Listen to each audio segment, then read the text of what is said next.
मसीह प्रभु येशू ख्रिस्टको नाउँमा यो सुन्दर समय हाम्रो परमेश्वरको महिमा भएको होस् र हाम्रो परमेश्वरलाई यो समय महिमा साथै म परमेश्वरलाई हृदयबाट धन्यवाद पनि दिन चाहन्छु, किनभने हाम्रो परमेश्वरकै कारणले गर्दा यसरी परमेश्वरको वचन बोल्ने सामर्थ्य, त्यो शक्ति परमेश्वरले मलाई दिनुभएको लागि म परमेश्वरलाई धन्यवाद दिन्छु।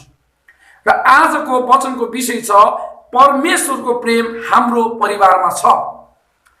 र हामीले परमेश्वरको वचनबाट उत्पत्तिको पुस्तक 2 अध्यायको 18 पदबाट 24 पदसम्म हामीले परमेश्वरको वचनलाई हेर्दाखेरि त्यहाँनिर परमेश्वरले आदम अथवा आदम हामीले एक्लै रहेको हामी देख्छौँ र आदमको लागि परमेश्वरले वास्ता गर्नु भएर, परमेश्वरले आदममाथि दया गर्नु भएर, परमेश्वरले आदममाथि कृपा गर्नु भएर आदमलाई परमेश्वरले एउटा सुहाउने सहयोगी बनाउनु भयो र त्यो बनाइसके पछाडि परमेश्वरले आदमलाई एउटा परिवारमा राख्नु भयो। त्यसैले गर्दा त्यो परिवारमाथि परमेश्वरको प्रेम रहेको कुरा हामीले थाहा पाउँछौँ र त्यसैले परमेश्वरको प्रेम हाम्रो परिवारमा छ भन्ने कुरा हामी थाहा पाउँछौँ। आदम र हव्वाको परिवारमा परमेश्वरको प्रेम थियो र परमेश्वरले आदमलाई अनि त्यस पछाडि हव्वालाई एकै ठाउँमा राख्नु भएको कुरा हामीले पवित्र बाइबलमा हामीले पाउँछौँ। र अनि हामीले यहाँ हेर्दै जाने हो भनेदेखि परमेश्वरले पशु पन्छीहरू, जीव जन्तुहरू जति पनि छन् ती सबै बनाएर परमेश्वरले आदमको ठाउँमा लिएर जानुभयो, मानिस भएको ठाउँमा लिएर जानुभयो। अनि आदमले नै ती सबै चराचुरुङ्गीहरूलाई, जीव जन्तुहरूलाई नाम दिए अनि त्यही नाम आदमले नै ती पशु पन्छीका नामहरू राखिएको कुरा हामीले यहाँ 19 पदमा हामी पाउँछौँ। उत्पत्ति 2 अध्याय 19 पदमा। र यसरी आदमले परमेश्वरको प्रेम आदमको जीवनमा भएको कारणले गर्दाखेरि उसले एउटा सहयोगी पाएको छ र ऊ एउटा परिवारमा बसेको छ। त्यसैले हाम्रो परिवारमा परमेश्वरको वास्ता छ। अनि धेरैचोटि हामीलाई कस्तो लाग्छ भने हाम्रो परिवार हुन्छ अनि हामीलाई ओहो परमेश्वरको वास्ता छैन जस्तै हामीलाई लाग्न सक्छ, तर त्यो सही होइन। परमेश्वरको प्रेम हामी प्रत्येकको परिवारमा छ र आदमलाई परमेश्वरले यस्तो अवस्थामा बनाउनु भयो कि आदम जब आदमको निम्ति सहयोगी परमेश्वरले यस्तो अवस्थामा बनाउनु भयो कि जब आदम निन्द्रामा थिए त्यस पछाडि आदमको करणहरूमध्ये एउटा करण निकालेर स्त्रीको शरीरमा हालिदिएर स्त्री बनाएको कुरा यहाँनिर हामी पाउँछौँ। त्यसैले गर्दा हाम्रो परिवारमा परमेश्वरको वास्ता छ, वास्ता रहेर परमेश्वरले बनाउनु भएको छ। जब आदम बिम्जे अनि बिम्जिसके पछाडि आदमले यसो हेरे, ओहो यो त मेरो हातको हात, मेरो जस्तो छ त्यस्तै छ। अनि यसरी आदमले हव्वालाई देख्ने बित्तिकै प्रेम गरेको छ। त्यसले गर्दा प्रेम परमेश्वरबाट विशेष गरेर आदममा गयो भने आदमबाट फेरि हव्वामा गयो। हव्वालाई देख्ने बित्तिकै आदम कृपा र दयाले भरिएको छ। आदमले भन्छन् यो त मेरो हाडको हाड, मासुको मासु। हालेलुया। हाम्रो परमेश्वरले हाम्रो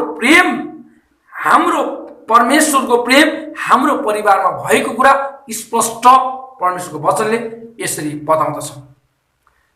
र हामीले त्यसै गरेर यहाँनिर आदमलाई जसरी परमेश्वरले वास्ता गरेर सहयोगी हव्वा दिनुभयो भने आज हामी प्रत्येकको निम्ति पनि एउटा एउटा सहयोगी परमेश्वरले दिनुभएको छ।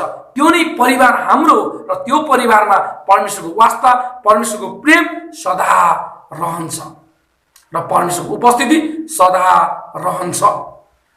र यहाँनिर भन्न खोजेको कुरा धेरै नै छ, किनभने परमेश्वरको वचन अथाह र रहस्यमय, एकदमै समुद्र जस्तै गहिरो भएकोले गर्दाखेरि हामीले यो छोटो समयमा परमेश्वरको वचनबाट बुझ्नुपर्ने कुरा के भने एउटै कुरा के छ भने हामी प्रत्येकको परिवारमा परमेश्वरको प्रेम छ, परमेश्वरको वास्ता छ, परमेश्वरको दया छ हाम्रो परिवारमा।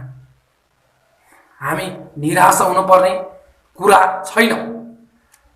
र अब हामी पहिलो यूहन्ना 4 अध्यायको 7 र 8 पदमा परमेश्वरको वचन हामीले त्यहाँ पढ्नेछौँ।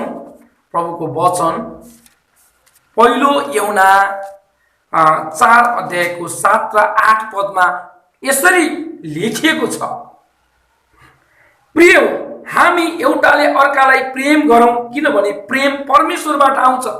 जसले प्रेम गर्छ त्यो परमेश्वरबाट जन्मेको हो र परमेश्वरलाई चिन्छ। प्रेम नगर्नेले परमेश्वरलाई चिन्दैन, किनभने परमेश्वर प्रेम हुनुहुन्छ। आमेन।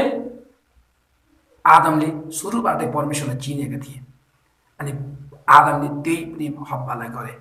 त्यसैले आज हामी प्रत्येकले हाम्रो परिवारलाई प्रेम गर्नुपर्छ अनि हाम्रा मानिसहरूलाई हामीले प्रेम गर्नुपर्छ। त्यो गर्यो भने मात्रै हामीले परमेश्वरलाई चिनेका हुन्छौँ, नत्र भने हामीले परमेश्वरलाई चिनेको हुँदैन। त्यसैले गर्दा हामीले हाम्रो परिवारलाई हामीले प्रेम गर्नुपर्छ, हाम्रो परिवारलाई हामीले वास्ता गर्नुपर्छ भन्ने कुरा यहाँनिर वचनमा प्रष्ट पार्दछन्। र त्यसै गरेर भजन सङ्ग्रह 128 को 1 पदबाट 4 पदसम्म हामीले परमेश्वरको वचनलाई हामीले त्यहाँनिर पनि परिवारकै कुरा हामी विशेष गरेर पाउँदछौँ। परिवारको कुरा त्यहाँ के कुरा पाउँछौँ भने परम प्रभुको भय मान्नेहरू सबै धन्यका हुन्, जो उहाँका इच्छा अनुसारमा चालहरूमा चल्छन्। तिमीले आफ्नो परिश्रमको फल खानेछौ, आशिष र सब किसिमका फलिफाप तिमीले पाउनेछौ। तिम्री पत्नी तिम्रो घरभित्र फलवन्तताको लत्ता जस्तै अनि तिम्रा छोराछोरीहरू तिम्रो टेबलको वरिपरि जैतुनका मुनाहरू जस्तै हुनेछन्। यसरी परमेश्वरको भय मान्ने मानिस आशिषित हुनेछ। आमेन। परमेश्वरको भय जब आदमलाई परमेश्वरले बनाउनु भयो अनि बनाइसके पछाडि आदम एकदमै आज्ञाकारी भएको कुरा हामी सुरुबाट हामी थाहा पाउँछौँ। त्यसैले परमेश्वरले आदममाथि एकदमै वास्ता गर्नुभयो। त्यही वास्ता आज तपाईँ र मेरो परिवारमा पनि छ। र तपाईँ र मेरो परिवार हामी परिवारलाई राम्रोसँग हामीले चलाउने हो भने, परिवारलाई हामीले राम्रोसँग परमेश्वरमा डोर्याउने हो भने हामी परमेश्वरको इच्छामा चल्नु पर्दछ र अनि मात्रै हामीले परिश्रम गरेको फल हामी खान पाउँछौँ। र अनि मात्रै हाम्रो परिवार दागको बोट जस्तै ती फलहरू जस्तै लतरम्म हुनेछ, जैतुनका मुनाहरू जस्तै हुनेछन्। परमेश्वरको भय मान्ने मानिस मात्रै आशिषित हुनेछ। हालेलुया। साँच्चै नै परमेश्वरको वचनले हामीलाई यति धेरै वास्ता दिन्छ। हाम्रो परिवार आशिषित हुनको लागि हामी परमेश्वरको इच्छामा हामी हिँड्नुपर्छ। हामी परिश्रमिक गर्ने व्यक्ति हुनुपर्छ। म गलाती 6 अध्यायको 9 र 10 पद पढ्नेछु। परमेश्वरको वचन यहाँ परमेश्वरको वचनले स्पष्ट के कुरा बताउँदछन् भने गलाती 6 अध्यायको विशेष गरेर 9 र 10 पद यसरी लेखेको छ, भलाइ गर्ने काममा हामी नथाकौँ, किनभने यदि हिम्मत हारेनौँ भने ठिक समयमा हामी कटनी गर्नेछौँ। यसकारण मौका पाए अनुसार हामी सबै मानिसको भलाइ गर्दै जाउँ विशेष गरी तिनीहरूको जो हाम्रो विश्वासका परिवारका हुन्। आमेन। यहाँ पनि परिवारकै कुरा छ। हामीले भलाइ त हामीले गर्दै जानुपर्छ, हामी थाक्नु हुँदैन। भलाइ गर्नुमा हामी एकदमै साहसीका साथ भएर जानुपर्छ। विशेष गरी हामीले हाम्रो परिवारलाई अझै हामीले सहायता गर्ने मौका खोज्नु पर्दछ। हाम्रो परिवारलाई परमेश्वरले आशिष दिनुहुनेछ। र यहाँनिर भन्नु खोजेको कुराहरू धेरै छ, तर हामीले यहाँनिर विशेष गरेर 4वटा कुराहरू हामी बुझ्न सक्छौँ। किनभने हामी भलाइ गर्न थाक्नु हुँदैन, हाम्रो हिम्मत हार्नु हुँदैन। हामीले साहसका साथ अरूलाई हामीले भलाइ गर्नुपर्दछ। र विशेष गरी हाम्रो क्रिस्चियन परिवारलाई सहायता गर्नको लागि हामीले मौका खोज्नुपर्छ। हालेलुया, मौका खोज्नुपर्छ। तर सहायता गर्ने मौका पाउँदा पाउँदै पनि आज कतिजना व्यक्तिहरूले सहायता नगरिकन उनीहरू एकातिर आफ्नै बाटो लागेको छ। तर त्यो बिल्कुलै गलत हो। त्यसैले गर्दा किन मैले भनेको होइन, यो परमेश्वरको वचनले तपाईँ र मलाई बताउनु भएको छ। र हामी 4वटा कुराहरू यहाँबाट हामी सिक्न सक्छौँ।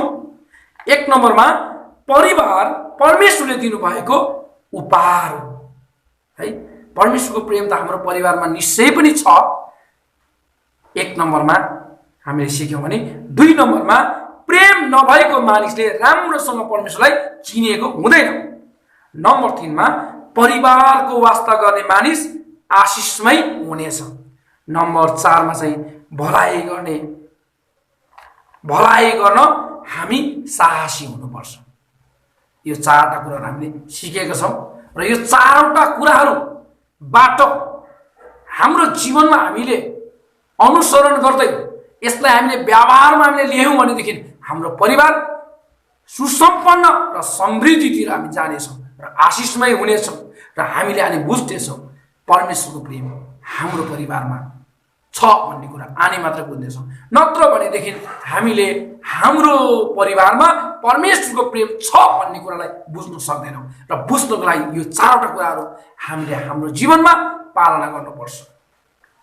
4वटा कुराहरू परमेश्वरको प्रेम, परिवार परमेश्वरले दिनुभएको उपहार हो 1 नम्बरमा। 2 नम्बरमा प्रेम नभएको मानिसले राम्रोसँग परमेश्वरलाई चिनेको हुँदैन। 3 नम्बरमा परमेश्वरको वास्ता गर्ने मानिस आशिषमय हुनेछ। 4 नम्बरमा भलाइ गर्न हामी साहसी हुनुपर्छ है। यहाँ परमेश्वरको वास्ता गर्ने मानिस भनेको चाहिँ परमेश्वरको वास्ता है, चिन्तन मनन है। भजन सङ्ग्रह 34 नम्बरमा पनि त्यही कुराहरू बताएको छन्। भजन सङ्ग्रह 104 को 34 पदतिर हामीले जहिले पनि चिन्तन गर्नुपर्छ, मनन गर्नुपर्छ के परमेश्वरको वचन। हालेलुया, प्रभुलाई धन्यवाद भएको होस्। परमेश्वरको वचनबाट हामी सबैलाई आशिष दिउँ। जय मसीह।